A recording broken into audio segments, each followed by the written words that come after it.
Sabe aquela frustração que acontece em um monte de empresas? Quando uma inovação parece promissora, tem tudo para dar certo, mas, no fim das contas, ela simplesmente não decola? Pois é, a resposta para isso talvez não esteja na ideia em si, mas num tipo bem específico de liderança. Essa é a pergunta de US$ 1 milhão, né?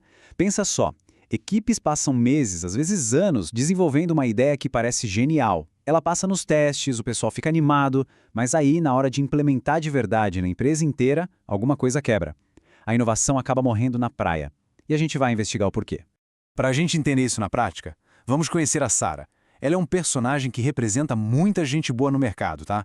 Liderando um projeto de inovação super importante, com uma expectativa enorme de crescimento dentro de uma grande empresa.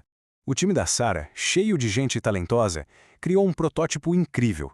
Os primeiros testes foram um sucesso. Parecia que ia dar tudo certo. Mas, na hora da passagem de bastão, sabe? Na hora de entregar para as equipes que iam colocar aquilo de pé, a coisa começou a afundar. O que será que deu errado? Ok, primeiro, vamos dar uma olhada de perto em como esse tipo de fracasso acontece. A história da Sarah não é um caso isolado, não. Na verdade, ela mostra um padrão muito comum de como as inovações perdem o fôlego e acabam morrendo no meio do caminho. E foi aí que os problemas de verdade apareceram. A tecnologia do produto novo não conversava com os sistemas antigos da empresa. Um problemão. O pessoal do marketing não conhecia o novo tipo de cliente que eles queriam atingir. E o pior, alguns chefes importantes acharam a inovação muito pequena, sabe? Que não valia todo aquele esforço. O resultado? Desalinhamento total, conflito e o projeto parou. Olha, é muito fácil, nesse momento, botar culpa na tecnologia ou na estratégia. Mas o verdadeiro culpado, na verdade, é algo mais profundo. O problema não foi a ideia. A falha foi de colaboração.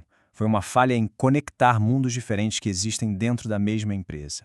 Imagina só essa colisão de mundos. A equipe de inovação vive de experimentar, de correr risco. Já o departamento de compliance, o negócio deles é seguir as regras à risca. A TI quer que tudo funcione sem falhas, com estabilidade. E os executivos lá em cima precisam de um plano de negócios que convença. Cada grupo fala uma língua e tem prioridades que muitas vezes batem de frente. E qual a reação normal quando esse caos se instala? Criar mais estrutura. Botam um gerente de projeto, montam um laboratório de inovação, mas isso é atacar o sintoma, não a causa. O problema de verdade é a falta de confiança. Inovar significa arriscar, e ninguém se arrisca ao lado de gente em quem não confia. E olha, só criar cargos e estruturas não constrói essa conexão humana. Então tá, se criar mais estrutura não resolve, qual é a solução? A resposta está em um tipo de liderança que não tem a ver com o cargo ou com o lugar no organograma. É aqui que entra a figura do que a gente chama de líder conector. Mas afinal, o que é um conector? É basicamente alguém com um talento raro de construir pontes. Uma pessoa que consegue navegar entre times, departamentos e até empresas parceiras, criando a confiança e o alinhamento para que todo mundo reme na mesma direção para o mesmo objetivo. Agora vamos voltar para a Sarah. Imagina se ela tivesse agido como uma conectora desde o começo. A história seria outra, né? Ela teria trazido o pessoal de TI, de marketing para perto bem antes, teria feito a tradução das necessidades de cada um e alinhado as expectativas dos chefes. Em vez de dar de cara com um abismo, ela já teria construído a ponte para atravessar. Certo, o conceito de conector é poderoso. Mas como é que isso funciona no dia a dia? O trabalho desses líderes pode ser dividido em 3 funções que são essenciais. Primeiro, eles selecionam, ou seja, garantem que as pessoas e as equipes certas, com as habilidades e o apoio que o projeto precisa, estejam na mesa. Segundo, eles traduzem, agem como intérpretes mesmo, fazendo com que a língua da TI seja entendida pelo marketing e o contrário também. E por último, eles integram, unem todos esses esforços diferentes debaixo de uma mesma visão, coordenando a ação para que tudo aconteça de forma alinhada. E para conseguir fazer tudo isso, os conectores contam com 2 competências fundamentais. Vamos chamar de superpoderes. O primeiro superpoder é a inteligência emocional. É aquela capacidade de ler o ambiente, sabe? De sentir as tensões que não são ditas e usar empatia para entender o que realmente motiva e preocupa cada pessoa. É essa habilidade que cria a base para construir confiança de verdade. E o segundo superpoder é a inteligência contextual. Isso aqui significa ir além das pessoas e entender o universo de cada parceiro. Quais são as metas deles? Como o sucesso deles é medido? Que tipo de pressão eles sofrem do mercado ou da própria empresa? Um conector usa esse conhecimento todo para adaptar o jeito de falar e de agir com cada grupo.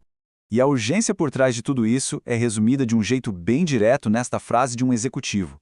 No mundo de hoje, super conectado, nenhuma equipe ou empresa consegue inovar sozinha. Colaborar não é mais uma opção, é uma questão de sobrevivência. Simples assim. Bom, isso nos leva a uma pergunta-chave. Se esses líderes são tão importantes, como é que as empresas podem criar mais deles? A boa notícia é que conectores não nascem prontos. Eles podem e devem ser desenvolvidos. O caminho começa identificando as pessoas que já têm esse talento natural para conectar. Depois, é dar a elas experiências em várias áreas, incentivar carreiras que não sejam tão retinhas e, o mais importante, dar apoio visível da diretoria e reconhecer de verdade o valor gigantesco desse trabalho de costurar a organização que muitas vezes nem aparece. Porque o impacto disso vai muito além de um projeto que deu certo. Quando os conectores são valorizados, eles não salvam só uma inovação. Eles ajudam a criar uma cultura onde colaborar é o normal, não é exceção. Eles se tornam os verdadeiros catalisadores da inovação em grande escala. E para a gente terminar, fica uma reflexão. Pensa aí, na sua organização. Quem são as pessoas que hoje constroem as pontes entre os times? Elas estão sendo vistas, reconhecidas, apoiadas? Porque a capacidade da sua empresa de transformar grandes ideias em realidade pode depender totalmente delas.